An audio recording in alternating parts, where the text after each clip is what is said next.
everybody, this is Joe Van Cleve, and welcome to the results from Typing Assignment number 15.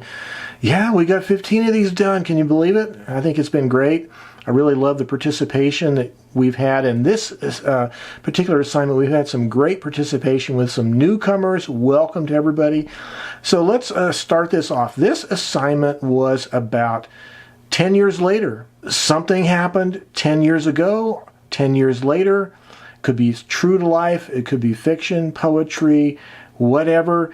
10 years later, 10 years down the road. Anyways, I really look forward to the results from your assignment, so let's get right to it.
Well, let's start with our first entrant in this assignment, one of our long-term participants, John Maye from Ontario, Canada.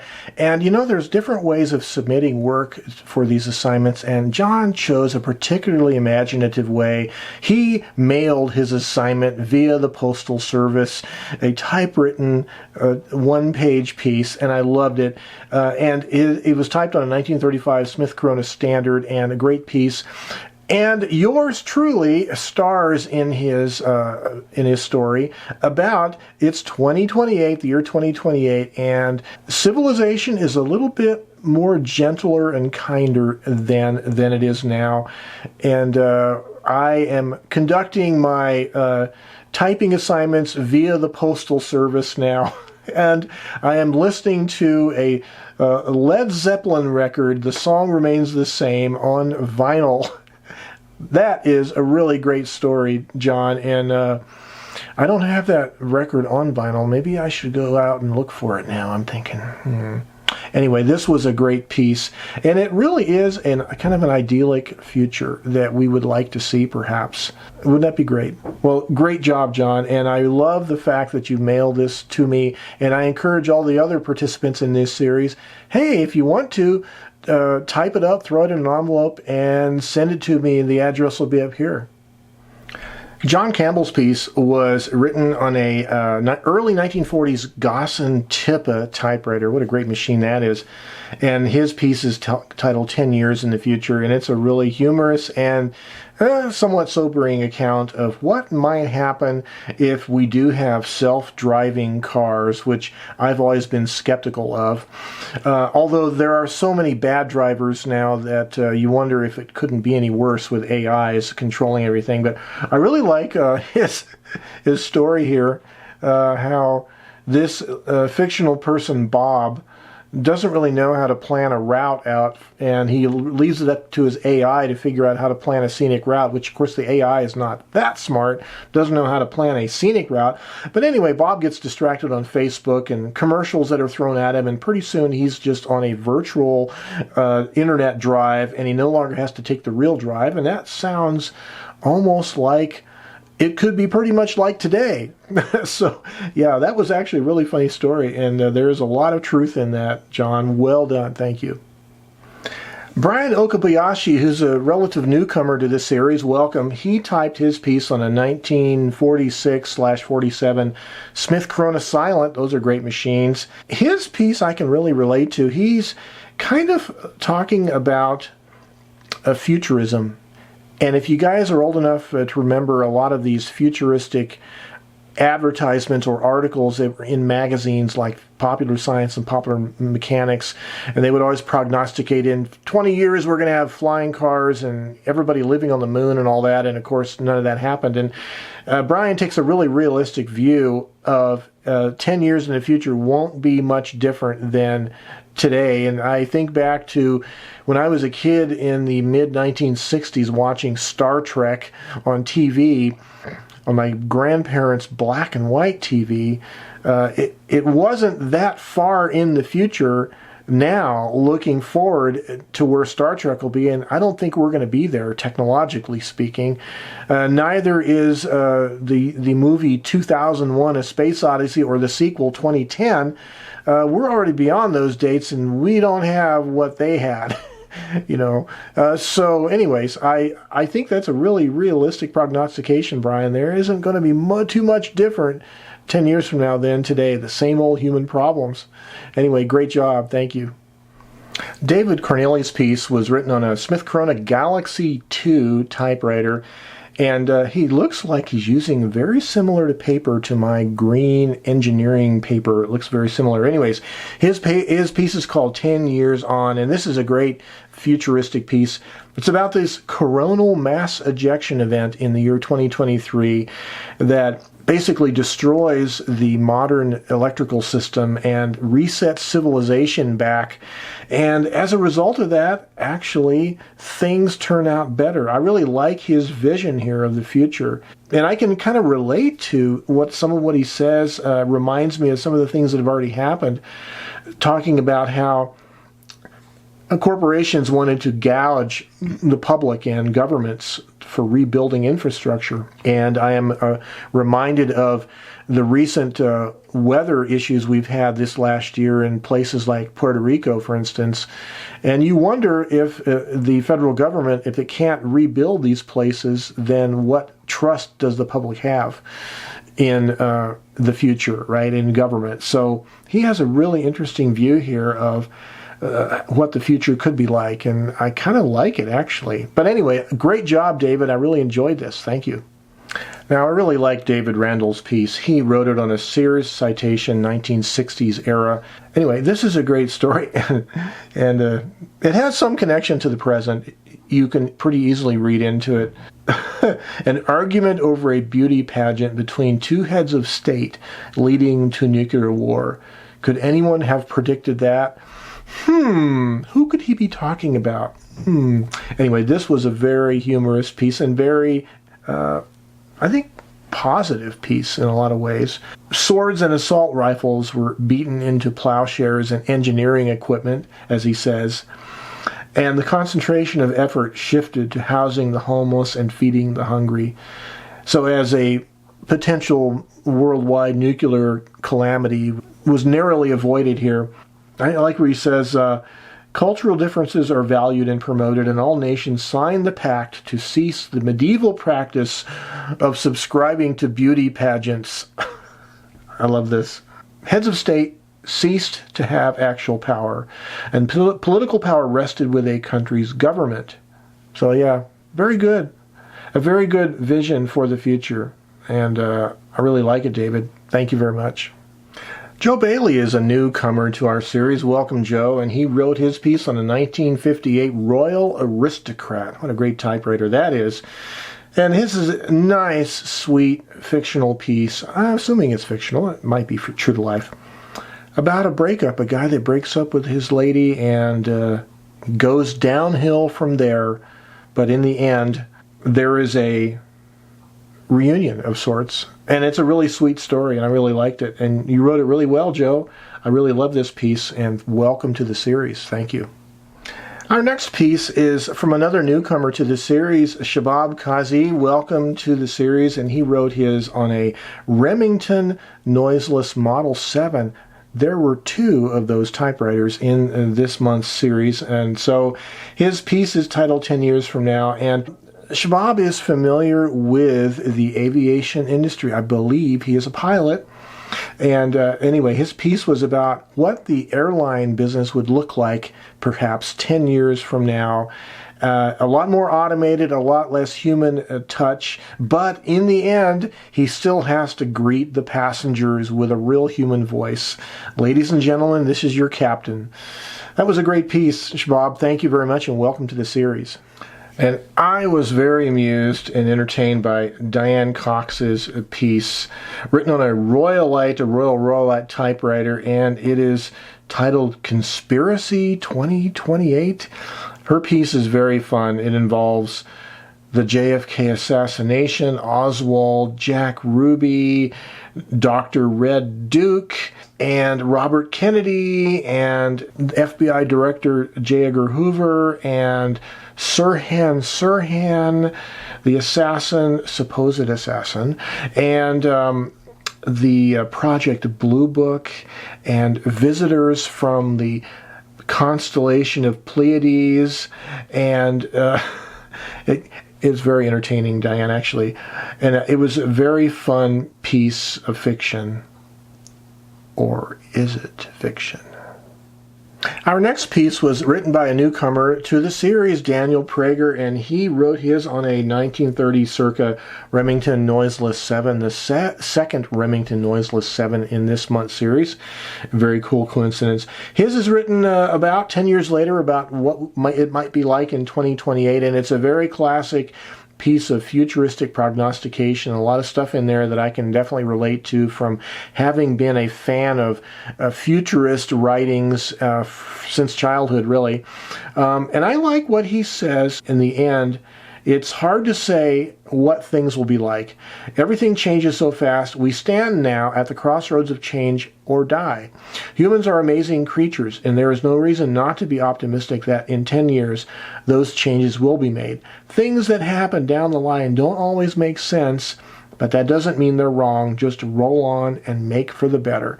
Well spoken, Daniel, and I really think that although we don't know what the future holds, it might be very interesting. Thank you very much, and welcome to the series. Cameron Knight, I believe, is a relative newcomer to this series. Also welcome, and his piece was written on a Remington STREAMLINER 2 typewriter. It's a great piece of detective fiction. I really enjoyed this, Cameron. Ripley Vink is a detective who's only been on the force for a couple of years, promoted to detective, and his other policemen in his office kind of resent him perhaps for it. But anyway, he's assigned a cold case from back in 2018 and has to end up going down to the basement for the old paper records are stored, and he discovers a very interesting surprise to this story and to what happened to this lady that finally died. Anyways, it was a great story. I enjoyed this. This actually has the makings of a longer story, a long short story. I would like to see this fleshed out into a long short story. Well done, Cameron. Thank you very much. Diane Mayer's piece was written on a 1963 Hermes 3000, and it is about the year 2028, and she's looking back on the events of January 2018, which has already happened, and what a terrible month this was for Diane and her family. And you guys will just have to read through the piece to see, but wow, that was some bad stuff, Diane. And it's interesting how things sometimes seem to go in cycles or phases. I don't know if that's something real or if it's just something that we imagine, but it seems like good news and bad news sometimes happens in cycles, and maybe your turn is now for some good stuff to happen because you certainly went through the ringer, and I'm glad your cat came back, by the way. Anyways, I hope you have a great rest of 2018, and thanks a lot for sharing this with us. There's something deep and special about Michael Kitchen's piece. He wrote this on a 1926 Royal 10 typewriter, and he says, to find the hints of what 2028 will look like, examine what you and others are doing today. And this is a truth that he derived from the Buddhist teachings that he studied. And he says that over the last decade, he's found his place in life defending the indigent and accused as a lawyer. And he's also continued writing, and he's found several communities of writers, and he's had some publishing success, and he's participated in many social movements that brings him to a place of caring more for people. And he says that what will 2028 look like? Well, it depends on what we're doing now. And that is such a deep truth to that. The future really is a reflection of who you are now, and I really appreciate that. I'm going to think about that. There is some deep truth in there. Thank you again, Michael, for your participation, as always. Andrew Nichols' piece was written on a Brother DELUXE 220 typewriter, and this is a very sobering and well thought out piece of what might happen with the Brexit, with Britain exiting the European Union, and it's a very interesting piece. I see a lot of parallels in his piece with some of the things that are happening now in the United States, where he says, immigrants began to gather at Britain's borders, demanding entry to share in the wealth and prosperity, yet no help was given, and instead great walls were erected, and Britain became both a promised land for those on the outside and a prison for those within the towering walls. Yeah, there is a little bit of prophecy, I think, in that statement there. So his piece is very interesting because it's not your typical pablum and pap. In his piece, Britain goes through a terrible period after their period of prosperity following the breakup, and it ends up in his piece that there is a reunion of sorts between Britain and Europe. They resurrect those bonds of union between them. And so I think the lesson in here is perhaps being unified and in agreement and having these treaties and everything might be a good thing. Anyways, great piece, well thought out, Andrew. I really enjoyed it. Thank you. So my piece was hastily written at the last moment this afternoon, Sunday afternoon. I was a bad boy and I didn't plan ahead to write anything, and I finally decided, you know what? I think I'm gonna break out my old iPad and try to resurrect a Hanks Writer app and see if I can compose something on the Hanks Writer, print it out on paper, and then use it as a rough draft to type with on a typewriter. And then I discovered that the Hanks Writer app had been uninstalled from my iPad, and then I had to try to reinstall it, and it couldn't connect to the Apple Store, and blah, blah, blah. And pretty soon I decided, well, the heck with it. Let's just get the Underwood Portable out and type it right up. And so right before dinner, as I was heating up the barbecue grill for steaks, I sat down and typed up this little story 10 years later, just about the character in the story is well-to-do. He meets a homeless man. He sees a homeless man bumming for money on the street every day, and their two fortunes reverse and cross each other over a period of 10 years. That's my little story. Anyway, I really enjoyed this month's episode and all the participation. We had quite a few newcomers to this series. Again, welcome to all of you. And I hope to go forward with this series in a few days or within a week or so. I hope to have the next assignment out for you guys. I don't know what it is yet. Generally, that's the case. I usually end up sit down with my wife and ask her, so what do you think we should do for the next typing assignment? And she usually has pretty good ideas. I learned to trust her. Anyways, thank you very much, guys, for your participation. I hope this has been valuable to you as it has been for me. I really think that being given an assignment of something that maybe is slightly difficult, something we've never really considered, helps us to stretch our writer's muscles. And again, if you guys have any ideas, any suggestions for future assignments, please leave them in a comment below. Until next time, you have yourselves a great day.